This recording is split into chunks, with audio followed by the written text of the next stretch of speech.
Hello नमस्कार, मी राज पाटील आणि स्वागत आहे तुमचं नवीन ब्लॉगमध्ये.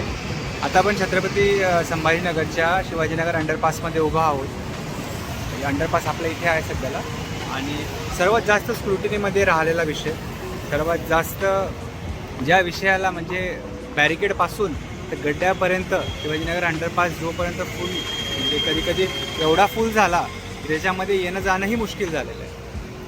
ही आहे शिवाजीनगर अंडरपासची एंट्री.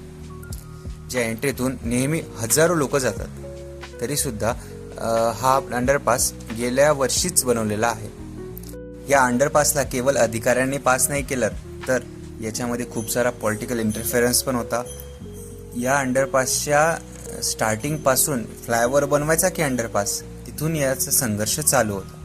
मागच्या वर्षी तुडुंब भरलेला अंडरपास असो की त्या बॅरिकेडला यस शिप देण्यात असो, हा अंडरपास कुठेही मागे राहिलेला नाही. या अंडरपासमध्ये जर तुम्ही गेलात तर आत गेल्यानंतर असं वाटतं की कोणत्या टनलमध्ये आलोय काय माहिती. जर तुमच्या गाडीला लाईट नसेल तर तुम्हाला दिवसाही भर अंधारच दिसतो.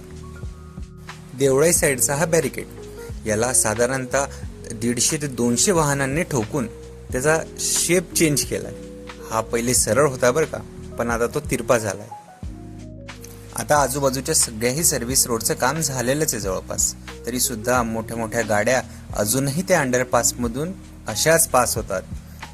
याच्यामध्ये सामान्य जनताही मागे नाही राहिलेली आहे बरं का.